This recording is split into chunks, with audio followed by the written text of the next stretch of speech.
अथ संक्षिप्त रुद्रीपाठः। हरिः ॐ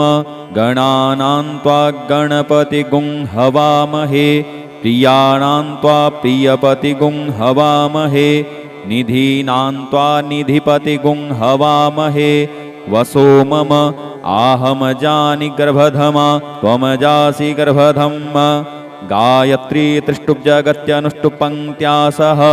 बृहत्युष्णिहा ककुप्सूचिभिः सम्यन्तु त्वा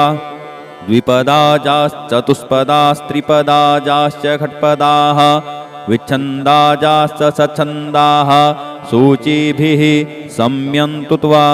सहस्तोमाः सह छन्दस आवृतः सह प्रमारिखयः सप्तदेव्याः पूर्वेखां पन्थामनुदिश्य धीरा अन्वालेभिरेरथ्यो नरस्मिन्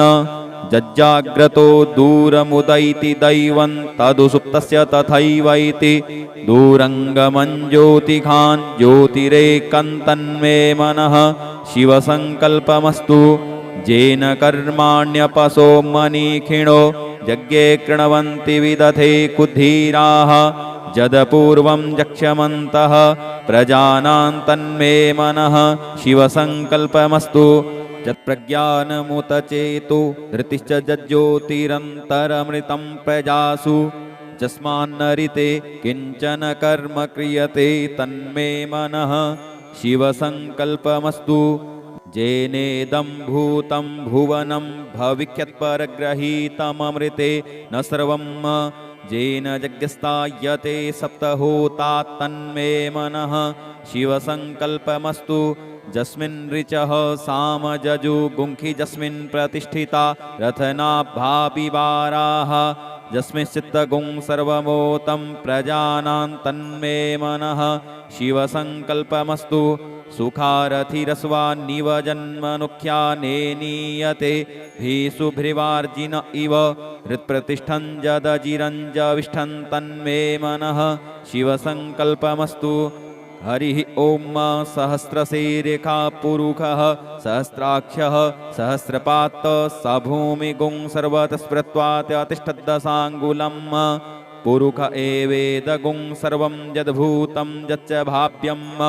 उतामृतत्वस्यैसानो जदन्ये नातिरोहति एतावानस्य महिमातो ज्यायांश्च पुरुषः पादोष्य विश्वाभूतानि त्रिपादस्यामृतं दिवि त्रिपादूर्ध उदयत्पुरुषः पादोष्येहा भवत्पुनः ततो विख्वं व्यक्रामशासनान्नसने अभि ततो विराड जायत विराजो अधिपुरुषः स जातो अत्यरिच्यत पश्चात् भूमिमथो पुरः तस्माद्यज्ञात् सर्वभूतः संभृतं प्रखदाज्यम् पशुस्ताश्चक्रे वायव्यानारण्याग्राम्याश्च जे तस्माद्यज्ञात् सर्वभूतरिचः सामानि जग्गिरे छन्दागुंसि जग्गिरे तस्माद्यजुस्तस्माद्दजायत तस्माद्दस्वा अजायन्त जे केचोभयादतः गावोह जग्गिरे तस्माज्जाता अजावयः तं यज्ञं बर्हिः प्रोक्षन् पुरुषं जातमग्रतः तेन देवा अयजन्त साध्यारिखजश्च जे यत्पुरुषं व्यदधुः कतिधाप्य कल्पयन् मुखं किमस्यासीत् किं बाहु किमोरूपादा उच्येते ब्राह्मणोऽस्य मुखमासीत् बाहुराजन्यः कृतः ऊरु तदस्य यद्वैश्यः पद्भ्यागुं शूद्रो अजायत चन्द्रमा मनसो जातश्चक्षोः सूर्यो अजायत श्रोत्राद्वायुश्च प्राणस्य मुखादग्निरजायत नाभ्या आसीदन्तरिक्षगुंसिष्णोर्द्यौहौ समवर्तत पद्भ्यां भूमृदिशः श्रोत्रात् तथा लोकान् अकल्पयन् यत्पुरुषेण हविखा देवा यज्ञमतन्वत वसन्तोऽस्यासीदाज्यं ग्रीष्म इद्मः शरद्धविः सप्तास्यासन् परिधयस्त्रिः सप्तसमिधः कृताः देवाज्यदज्ञन्तन्वानान् अबध्नन् पुरुषं पशुं यज्ञेन यज्ञमयजन्त देवास्तानि धर्माणि प्रथमान्यासन् ते हनाकं महिमानः शचन्त यत्र पूर्वे साध्याः सन्ति देवाः अद्भ्यः संभृतः पृथिव्यैरसाश्च विश्वकर्मणः समवर्तताग्रे तस्य त्वष्टा विददद्रूपमेति तन्वर्तस्य देवत्वमाजानमग्रे वेदाहमेतं पुरुखं महान्तमादित्यवर्णन्तमशः परस्तात् तमेव विदित्वातिमृत्युमेति नान्यः पन्था विद्यते यनाय प्रजापतिश्चरति गर्भे अन्तर्जायमानो बहुधा विजायते तस्य योनिं परिपश्यन्ति धीरास्तस्मिन् हतस्त्रिभुवनानि विश्वा जो देवेभ्य आतपति जो देवानां पुरोहितः पूर्वो जो देवेभ्यो जातो नमो रुचाय ब्रह्मये रुचं ब्राह्मं जनयन्तो देवा अग्रे तदब्रुवन् जस्त्वेवं ब्राह्मणो विद्या तस्य देवा असन्वसे श्रीश्च ते लक्ष्मीश्च पत्न्यां बहोरात्रे पार्श्वे नक्षत्राणि रूपमश्विनोऽव्यात्तम् इष्णन्निखाण मुम्म इखाण सर्वलोकम् इखाण हरिः ॐ ॐ ॐ भुवः ॐ स्वः ॐ नमस्ते रुद्रमन्यव उतोत इखवे नमः बाहुभ्यामुत ते नमः जाते रुद्रशिवा तनूरघोरा पापकाशिनी तया नस्तन्वा सन्तमया गिरिसन्ताभिचाकसीः जामिकुङ्गिरिसन्तहस्ते बिभर्सस्तवै शिवाङ्गिरित्रतां कुरुमाहि गुंसीः पुरुखं जगत शिवेन वचसा त्वा गिरिसाच्छा बदामसि यथा नः सर्वमिज्जगदयक्ष्मगुंसुमना असत अद्यवोचदधिवक्ता प्रथमो देव्योऽभिखक अहिश्च सर्वाञ्जं भयं स सर्वाश्च जातु धान्योद्धराचीः पराशुव असौ च स्ताम्रो अरुण उत बभ्रुः सुमङ्गलः जे चैन गुंरुद्रा अभितो दिक्षुश्रिताः सहस्रशो वैखा गुंहेड ईमहे अशौजो वसर्पति नीलग्रीवो विलोहितः उतैनङ्गोपा अदृशन्नदृशन्नुदहार्जः सदृष्टो मृडयातिनः नमोऽस्तु नीलग्रीवाय सहस्राख्याय मीडुखे अथौजे अस्य सत्त्वानो हन्तेभ्यो करन्नमः प्रमुञ्च धन्वनस्तमुभयोराग्न्योर्जाम् जास्यते हस्त इखवः पराता भगवो बप विज्यन्धनुः कपर्दिनो विशल्यो बाणवा उत अनेसन्नस्य जा इखव आभुरस्य निखङ्गदिः जाते हे त्रिमि दुष्टमहस्ते बभूवते धनुः तयास्मान् विश्वतस्त्वमयक्ष्मया परिभुज परिते धन्वनो हेतिरस्मान् वृणुक्तो विश्वतः अथौज इखुधिस्तवारे अस्मिन्निधेहितम् अवतत्य धनुष्टकुं सहस्राक्ष सते खुदे निशीर्य सल्यानां मुखा शिवो नः शुमना भव नमस्त आयुधायानात्तताय धृष्णवे उभाभ्यामुतते नमो बाहुभ्यां तव धन्वने मानो महान्तमुतमानो अर्भकं मान उक्षन्तमुतमान उक्षितं वानो बधिः पितरं मोतमातरं मानः प्रियास्तन्नो रुद्ररेरिखः मानस्तोकेतनये मान आयुखिमानो गोखुमानो अस्वैखुरीरिखः मानो वीरानिद्रभामिनो वधीर्हविखमन्तः शतमित्वा हवामहे ॐ स्वः ॐ भुवः ॐ भूः हरिः ॐ त्र्यम्बकं जजामहे सुगन्धिं पुष्टिवर्धनम् उर्वारुकमिव बन्धनान् मृत्योर्मुक्षीयमामृतात् त्र्यम्बकं जजामहे सुगन्धिं प्रतिवेदनम् उर्वारुकमिव बन्धनाद्दितो मुक्षीयमामुतः हरिः ॐ ऋचं वाचं प्रपद्ये मनोजजुः प्रपद्ये शाम प्राणं प्रपद्ये चक्षुः श्रोत्रं प्रपद्ये वागोजः सहौजौ मयि प्राणापानौ जन्मे छिद्रं चक्षुषो हृदयस्य मनसो वाति तृणं बृहस्पतिर्मे तद्दधातु सन्नो भवतु भुवनस्य जस्पतिः भूर्भुवः स्वः तत्सवितुर्वरेण्यं भर्गो देवस्य धीमहि धियो यो नः प्रचोदयात् कया नश्चित्र आभुवदूति सदा भृदः सखा कया सचिष्टया वृता कस्त्वा सत्यो मदानाम गुंहिष्टो मत्सदन्धसः दृढाचिदारुजे वसु अभिखुणः सखीनामविता जरित्रिणाम् सतं भवाश्युतिभिः कया त्वन्न ऊत्याभिप्रवन्दसे बृखन्न कयास्तोत्रिभ्य आभर इन्द्रो विश्वस्य राजति सन्नो अस्तु द्विपदे सञ्चतुष्पदे सन्नो मित्रः संवरुणः सन्नो भवत्पर्जमा सन्न इन्द्रो बृहस्पतिः सन्नो विष्णुरुक्रमः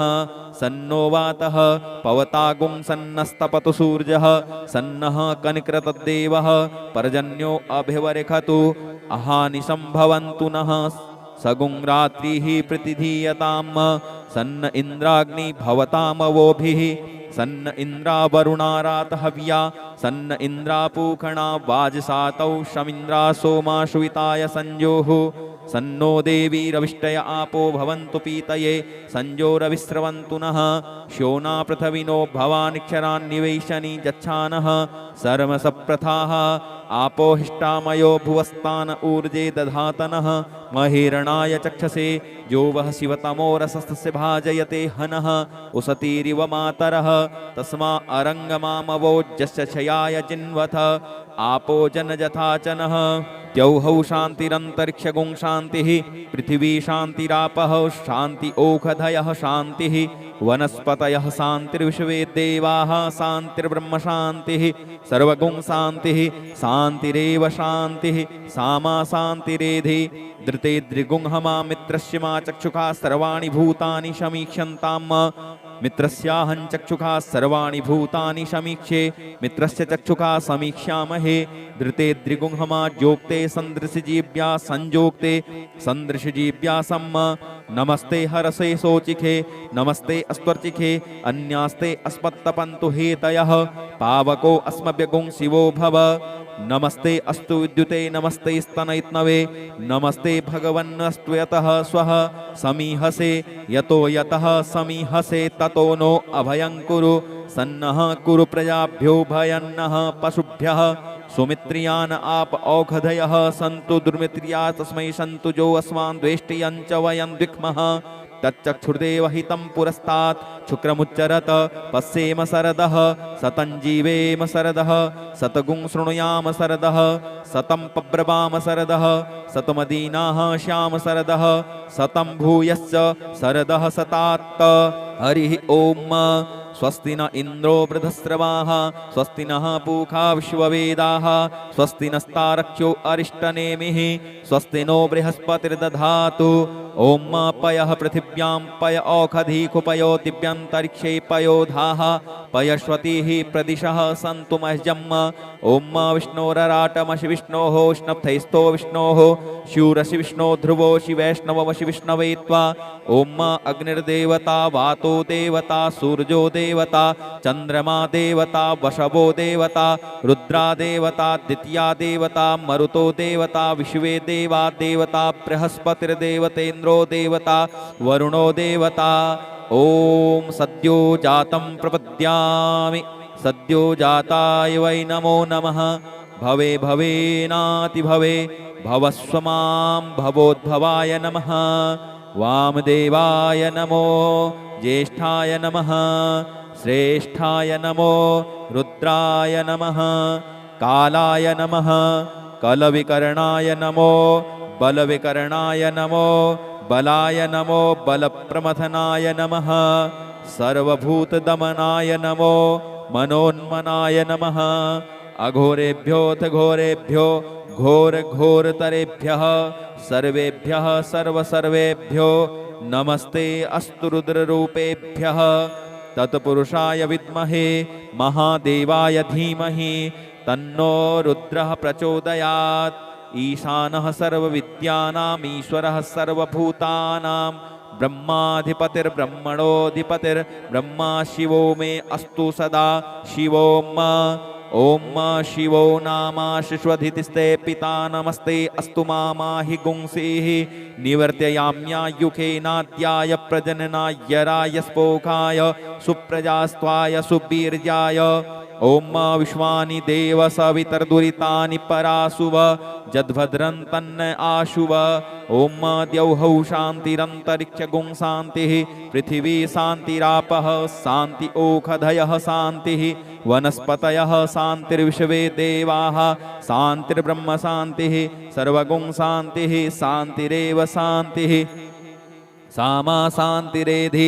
ॐ सर्वेखां वा एकवेदानां गुङ्रसो यत्साम सर्वेखां मे वैनमेतद् वेदानां गुङ्रसेनाभिषिञ्चते हरिः ॐ गणानां त्वा गणपतिगुं हवामहे प्रियाणां त्वा प्रियपतिगुं हवामहे निधीनां त्वा निधिपतिगुं हवामहे वसो मम आहमजानि गर्भधमा त्वमजासि गर्भधम् गायत्री त्रिष्टुप्जगत्यनुष्टुपङ्क्त्या सह बृहत्युष्णिहा ककुप्सूचिभिः सम्यन्तु त्वा द्विपदाजाश्चतुष्पदास्त्रिपदाजाश्च खट्पदाः विच्छन्दाजाश्च सच्छन्दाः सूचिभिः सम्यन्तु त्वा सहस्तोमाः सह छन्दस आवृतः सह प्रमारिखयः सप्तदेव्याः पूर्वेखां पन्थामनुदिश्य धीरा अन्वालेभिरे रथ्यो नरस्मिन् जज्जाग्रतो दूरमुदैति दैवं तदुसुप्तस्य तथैवैति दूरङ्गमञ्ज्योतिखान् ज्योतिरेकन्तन्मे मनः शिवसङ्कल्पमस्तु येन कर्माण्यपसो मनीखिणो यज्ञे कृणवन्ति विदधे कुद्धीराः जदपूर्वं यक्ष्यमन्तः प्रजानां तन्मे मनः शिवसङ्कल्पमस्तु यत्प्रज्ञानमुत चेतो धृतिश्च जज्ज्योतिरन्तरमृतं प्रजासु यस्मान्नरिते किञ्चन कर्म क्रियते तन्मे मनः शिवसङ्कल्पमस्तु जेनेदं भूतं भुवनं भविष्यत्परग्रहीतममृते न सर्वं जेन यज्ञस्तायते सप्तहोता तन्मे मनः शिवसङ्कल्पमस्तु जस्मिन् ऋचः सामजजु गुंखि जस्मिन् प्रतिष्ठिता रथनाभापिवाराः जस्मिंश्चित्तगुं सर्वमोतं प्रजानां तन्मे मनः शिवसङ्कल्पमस्तु सुखारथिरस्वान्निव जन्मनुख्यानेनीयते भीषुभ्रिवार्जिन इव हृत्प्रतिष्ठं जदजिरञ्जविष्ठं तन्मे मनः शिवसङ्कल्पमस्तु हरिः ॐ सहस्रशीर्षा पुरुषः सहस्राक्षः सहस्रपात् स भूमिगुं सर्वतस्पृत्वात्यतिष्ठद्दशाङ्गुलम् पुरुष एवेदगुं सर्वं यद्भूतं यच्च भाव्यम् उतामृतत्वस्येषानो जदन्ये नातिरोहति एतावानस्य महिमातो ज्यायांश्च पुरुषः पादोष्य विश्वाभूतानि त्रिपादस्यामृतं दिवि त्रिपादूर्ध उदयत्पुरुषः पादोष्येहा भवत् पुनः ततोऽपि ख्वं व्यक्रामशासनान्नसने अभि ततो विराड जायत विराजो अधिपुरुषः स जातो अत्यरिच्यत पश्चात् भूमिमथो पुरः तस्माद्यज्ञात् सर्वभूतः संभृतं प्रखदाज्यम् पशुस्ताश्चक्रे वायव्यानारण्याग्राम्याश्च जे तस्माद्यज्ञात् सर्वभूतरिचः सामानि जग्गिरे छन्दागुंसि जग्गिरे तस्माद्यजुस्तस्माद्दजायत तस्माद्दस्वा अजायन्त जे केचोभयादतः गावोह जग्गिरे तस्माज्जाता अजावयः तं यज्ञं बर्हिः प्रोक्षन् पुरुषं जातमग्रतः तेन देवा अयजन्त साध्यारिखजश्च जे यत्पुरुषं व्यदधुः कतिधाप्य कल्पयन् मुखं किमस्यासीत् किं बाहु किमोरूपादा उच्येते ब्राह्मणोऽस्य मुखमासीत् बाहुराजन्यः कृतः ऊरु तदस्य यद्वैश्यः पद्भ्यागुं शूद्रो अजायत चन्द्रमा मनसो जातश्चक्षोः सूर्यो अजायत श्रोत्राद्वायुश्च प्राणस्य मुखादग्निरजायत नाभ्या आसीदन्तरिक्षगुंसिष्णोर्द्यौहौ समवर्तत पद्भ्यां भूमृदिशः श्रोत्रात् तथा लोकान् अकल्पयन् यत्पुरुषेण हविखा देवा यज्ञमतन्वत वसन्तोऽस्यासि दाज्यं ग्रीष्म इद्मः शरद्धविः सप्तास्यासन् परिधयस्त्रिः सप्तसमिधः कृताः देवाज्यदज्ञन्तन्वानान् अबध्नन् पुरुखं पशुं यज्ञेन यज्ञमयजन्त देवास्तानि धर्माणि प्रथमान्यासन् तेहनाकं महिमानः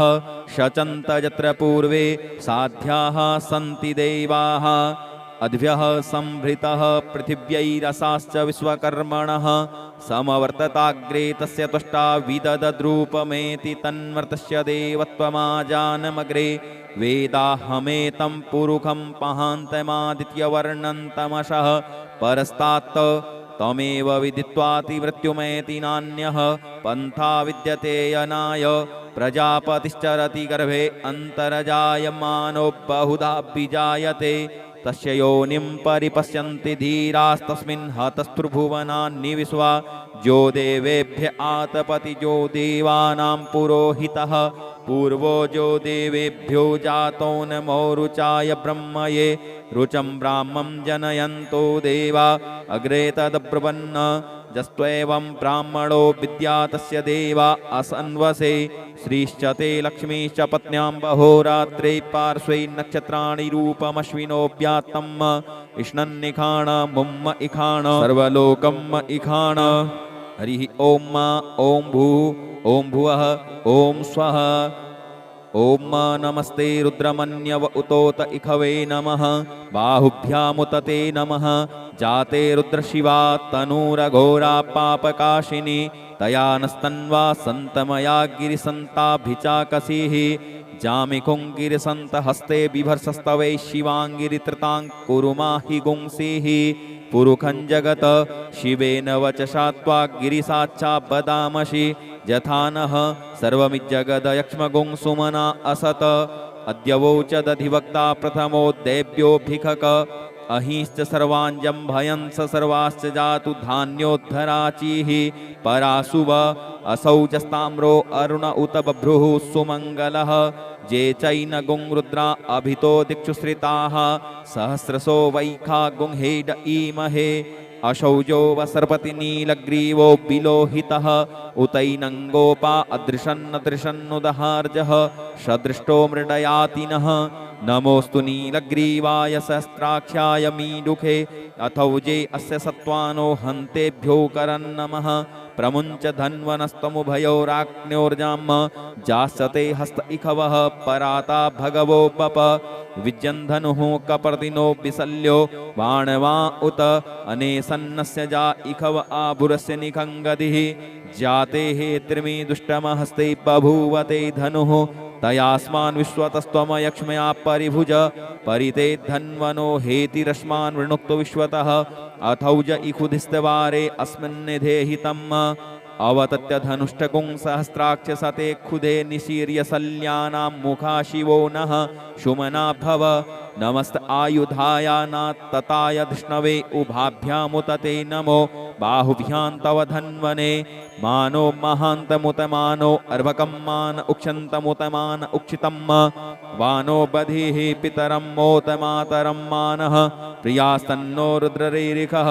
मानस्तोके तनये मान आयुखिमानो गोखुमानो अस्वे खुरीरिखः मानो पीरानिद्रभामिनो वधीर्हविखमन्तः शतमित्वा हवामहे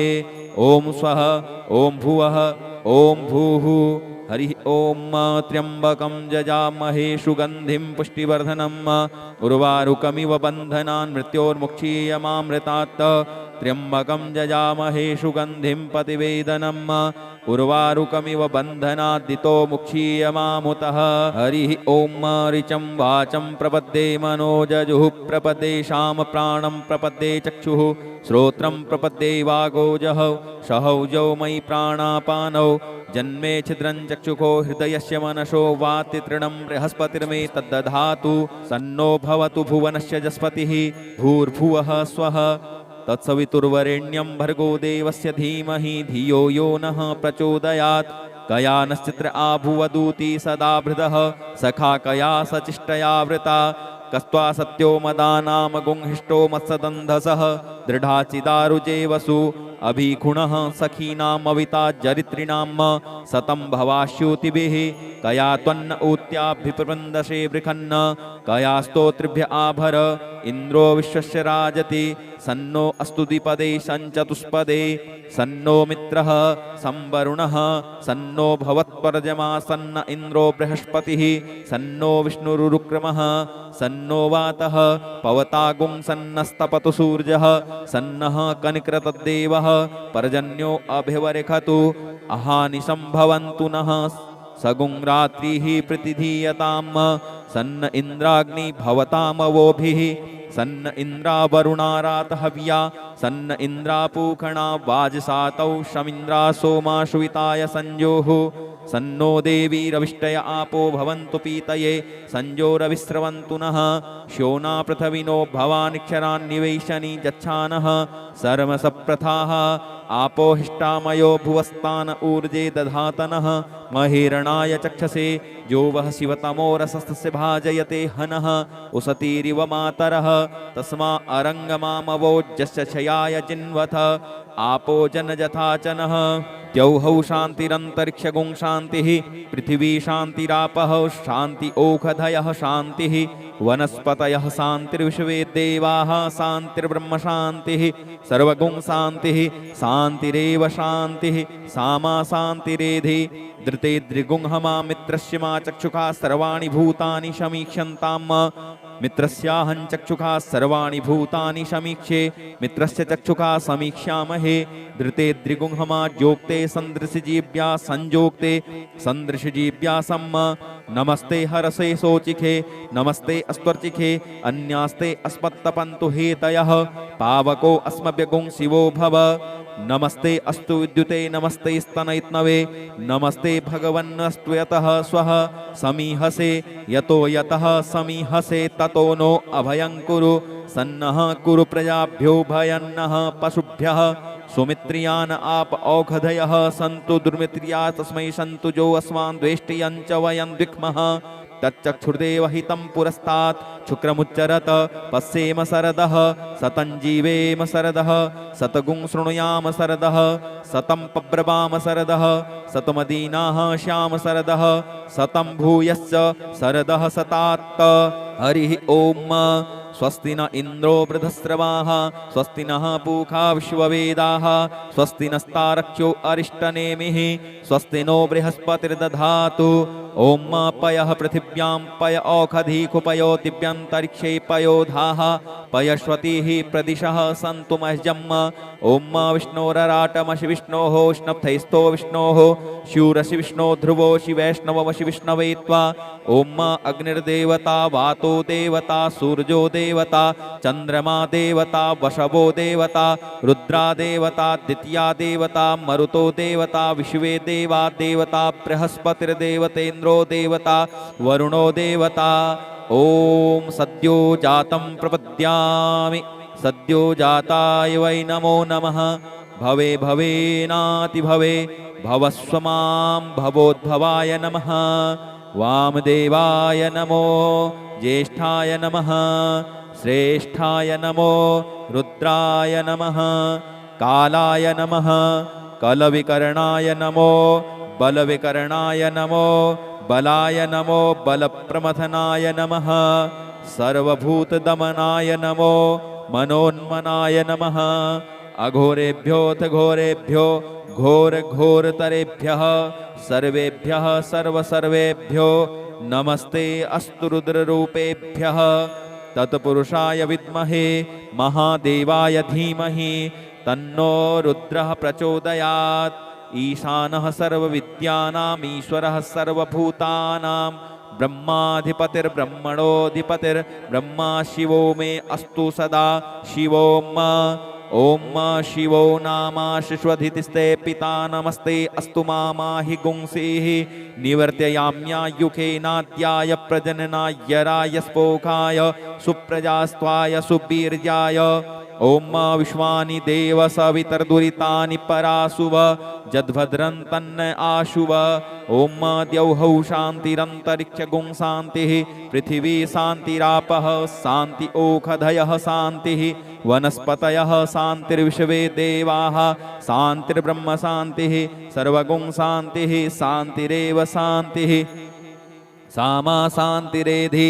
ॐ सर्वेखां वा एकवेदानां गुङ्रसो यत्साम सर्वेखां मे वैनमेतद् वेदानां गुङ्रसेनाभिषिञ्चते हरिः ॐ गणानां त्वा गणपतिगुं हवामहे प्रियाणां त्वा प्रियपतिगुं हवामहे निधीनां त्वा निधिपतिगुं हवामहे वसो मम आहमजानि गर्भधमा त्वमजासि गर्भधम् गायत्री त्रिष्टुप्जगत्यनुष्टुप् सह बृहत्युष्णिहा ककुप्सूचिभिः संयन्तु त्वा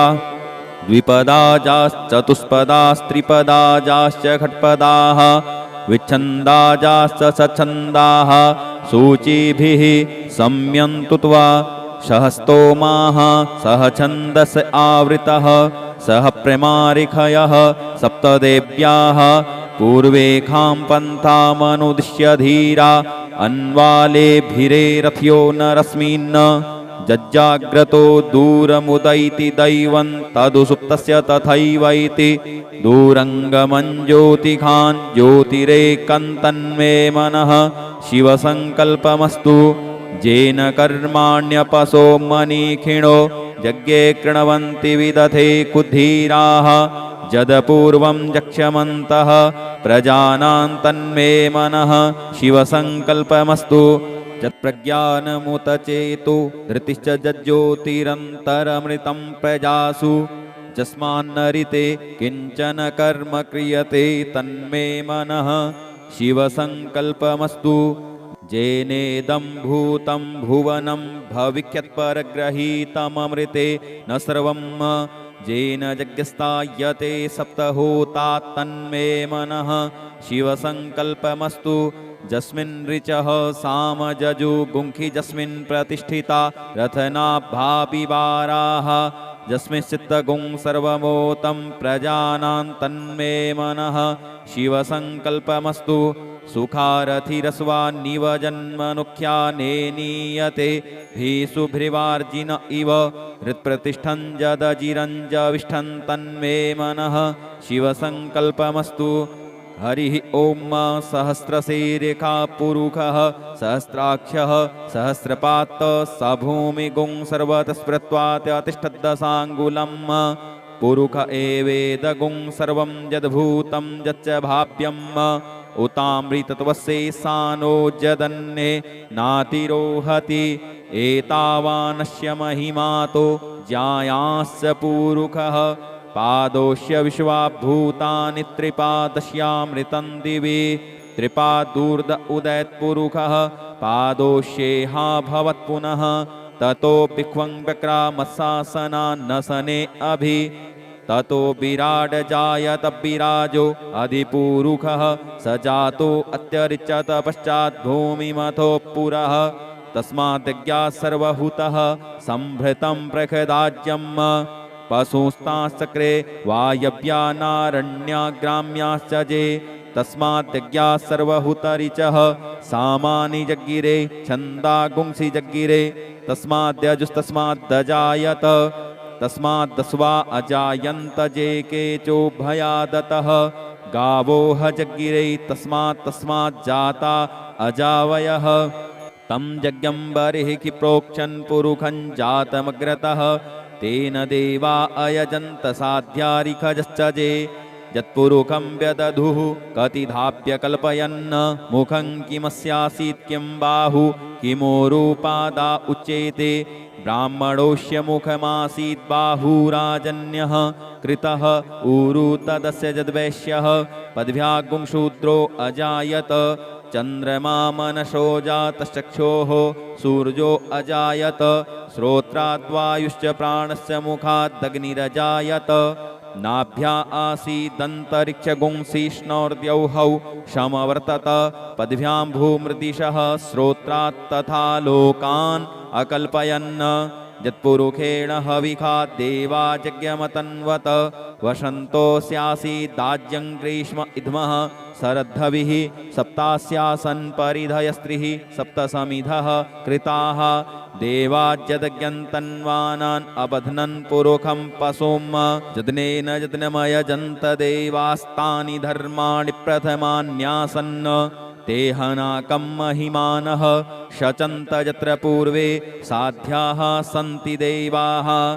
अद्भ्यः संभृतः पृथिव्यैरसाश्च विश्वकर्मणः समवर्तताग्रे तस्य तुष्टा विददद्रूपमेति तन्मर्तस्य देवत्वमाजानमग्रे वेदाहमेतं पुरुखं महान्तमादित्यवर्णन्तमशः परस्तात् तमेव विदित्वातिमृत्युमेति नान्यः पन्था विद्यते यनाय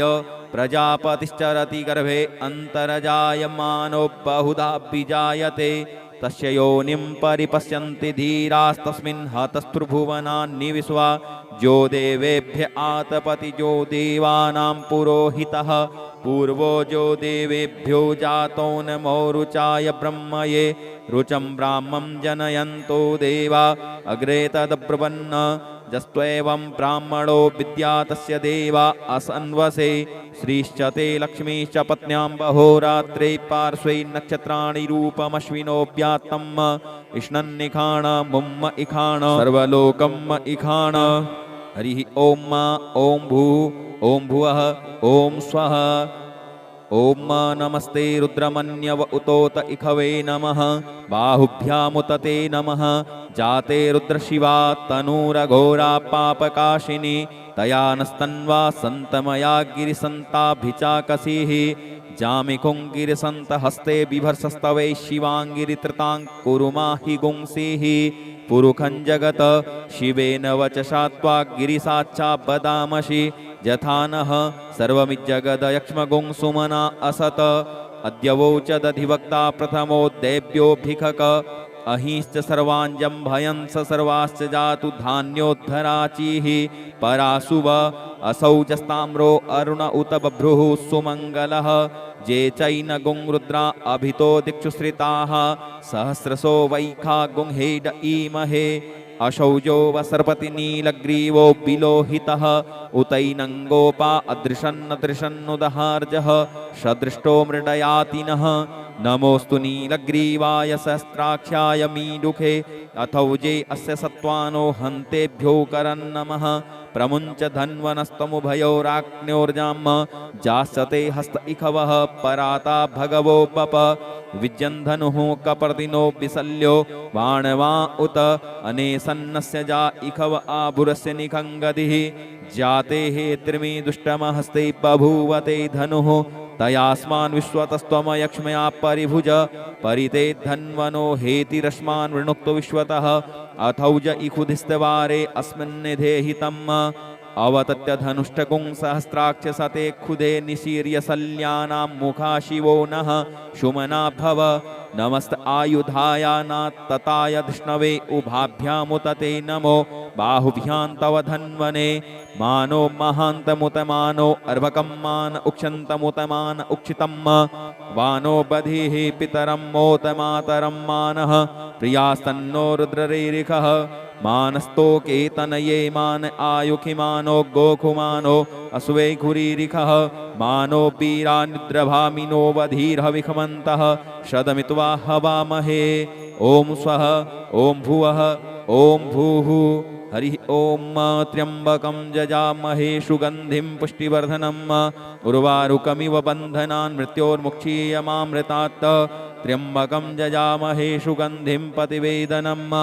उर्वारुकमिव बन्धनाद्दितो मुक्षीयमामुतः हरिः ॐ ऋचं वाचं प्रपद्ये मनोजजुः प्रपद्ये शाम प्राणं प्रपद्ये चक्षुः श्रोत्रं प्रपद्ये वागोजः सहौजौ मयि प्राणापानौ जन्मे छिद्रं चक्षुषो हृदयस्य मनसो वाति तृणं बृहस्पतिर्मे तद्दधातु सन्नो भवतु भुवनस्य जस्पतिः भूर्भुवः स्वः तत्सवितुर्वरेण्यं भर्गो देवस्य धीमहि धियो यो नः प्रचोदयात् कया नश्चित्र आभुवदूति सदा भृदः सखा कया सचिष्टया वृता कस्त्वा सत्यो मदानाम गुंहिष्टो मत्सदन्धसः दृढाचिदारुजे वसु अभिखुणः सखीनामविता जरित्रिणां सतं भवाश्युतिभिः कया त्वन्न ऊत्याभिप्रवन्दसे बृखन्न कया स्तोत्रिभ्य आभर इन्द्रो विश्वस्य राजति सन्नो अस्तु द्विपदे सञ्चतुष्पदे सन्नो मित्रः संवरुणः सन्नो भवत्पर्जमा सन्न इन्द्रो बृहस्पतिः सन्नो विष्णुरुक्रमः सन्नो वातः पवतागुं सन्नस्तपतु सूर्यः सन्नः कनिकृतद्देवः पर्जन्यो अभिवरिखतु अहानिशं भवन्तु नः सगुं रात्रिः प्रतिधीयताम् सन्न इन्द्राग्नि भवतामवोभिः सन्न इन्द्रावरुणारात हव्या सन्न इन्द्रापूखणा वाजसातौ शमिन्द्रा सोमा शुविताय संजोः सन्नो देवी रविष्टय आपो भवन्तु पीतये संजोरविस्रवन्तु नः श्योना पृथविनो भवानिक्षरान्निवेशनि गच्छानः सर्वसप्रथाः आपो हिष्टामयो भुवस्तान ऊर्जे दधातनः महेरणाय चक्षसे जो वह शिवतमो रसस्य भाजयते हनः उसतीरिव मातरः तस्मा अरङ्गमामवोज्जस्य क्षयाय जिन्वथ आपो जनजथाचनः द्यौहौ शान्तिरन्तरिक्षगुं शान्तिः पृथिवी शान्तिरापः शान्ति ओषधयः शान्तिः वनस्पतयः शान्तिर्विश्वे देवाः शान्तिर्ब्रह्म शान्तिः सर्वगुं शान्तिः शान्तिरेव शान्तिः सामा शान्तिरेधि धृते द्रिगुंहमा मित्रस्य मा चक्षुषा सर्वाणि भूतानि समीक्षन्ताम् मित्रस्याहं चक्षुषा सर्वाणि भूतानि समीक्षे मित्रस्य चक्षुषा समीक्ष्यामहे धृते द्रिगुंहमा जोक्ते सन्दृशजीव्या संजोक्ते सन्दृशजीव्या सम्म नमस्ते हरसे शोचिखे नमस्ते अस्त्वर्चिखे अन्यास्ते अस्मत्तपन्तु हेतयः पावको अस्मभ्यगुं शिवो भव नमस्ते अस्तु विद्युते नमस्ते स्तनयित्नवे नमस्ते भगवन्नस्तु यतः स्वः समीहसे यतो यतः समीहसे ततो नो अभयं कुरु सन्नः कुरु प्रजाभ्यो भयन्नः पशुभ्यः सुमित्रियान आप औषधयः सन्तु दुर्मित्रिया तस्मै सन्तु जो अस्मान् द्वेष्टियं च वयं द्विक्मः तच्चक्षुर्देव हितं पुरस्तात् शुक्रमुच्चरत पश्येम सरदः सतं जीवेम सरदः सतगुं शृणुयाम सरदः सतं पब्रवाम सरदः सतमदीनाः श्याम सरदः सतं भूयश्च सरदः सतात्त हरिः ॐ स्वस्ति न इन्द्रो वृधस्रवाः स्वस्ति नः पूषा विश्ववेदाः स्वस्ति नस्तारक्षो अरिष्टनेमिः स्वस्ति नो बृहस्पतिर्दधातु ॐ पयः पृथिव्यां पय औषधीकुपयो दिव्यन्तरिक्षे पयोधाः पयश्वतीः प्रदिशः सन्तु मह्यम् ॐ विष्णोरराटमशि विष्णोः स्नप्थैस्तो विष्णोः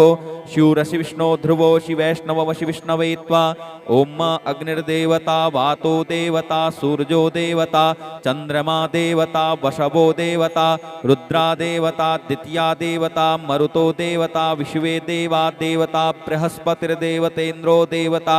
वरुणो देवता ॐ सद्यो जातं प्रपद्यामि सद्यो जाताय वै नमो नमः भवे भवेनातिभवे भवस्व मां भवोद्भवाय नमः वामदेवाय नमो ज्येष्ठाय नमः श्रेष्ठाय नमो रुद्राय नमः कालाय नमः कलविकर्णाय नमो बलविकर्णाय नमो बलाय नमो बलप्रमथनाय नमः सर्वभूतदमनाय नमो मनोन्मनाय नमः अघोरेभ्योऽथ घोरेभ्यो घोरघोरतरेभ्यः सर्वेभ्यः सर्वसर्वेभ्यो नमस्ते अस्तु रुद्ररूपेभ्यः तत्पुरुषाय विद्महे महादेवाय धीमहि तन्नो रुद्रः प्रचोदयात् ईशानः सर्वविद्यानाम् ईश्वरः सर्वभूतानां ब्रह्माधिपतिर्ब्रह्मणोऽधिपतिर्ब्रह्मा शिवो मे अस्तु सदा शिवोम् ॐ शिवो नामाशिष्वधितिस्ते पिता नमस्ते अस्तु मामाहि गुंसीः निवर्त्ययाम्यायुखेनाद्याय प्रजननाय राय स्पोकाय सुप्रजास्त्वाय सुवीर्याय ॐ विश्वानि देव सवितर्दुरितानि पराशुव जद्भद्रं तन्न आशुव ॐ द्यौः शान्तिरन्तरिक्षगुं शान्तिः पृथिवी शान्तिरापः शान्ति ओषधयः शान्तिः वनस्पतयः शान्तिर्विश्वे देवाः शान्तिर्ब्रह्म शान्तिः सर्वगुं शान्तिः शान्तिरेव शान्तिः सामा शान्तिरेधि ॐ सर्वेखां वा एकवेदानां गुङ्रसो यत्साम सर्वेखां मे वैनमेतद् वेदानां गुङ्रसेनाभिषिञ्चते ॐ शान्तिः शान्तिः शान्तिः सुशान्तिर्भवतु सर्वा अरिष्टसुशान्तिर्भवतु नमः पार्वतीपतये हर हर महादेव शम्भो यदक्षरपदभ्रष्टं मात्राहीनं च यद्भवेत् तत्सर्वं क्षम्यतां देव प्रसीद परमेश्वर अनेन कृतेन श्री रुद्राभिषेककर्मणा श्री भवानी शंकर महारुद्रः प्रियतां न मम।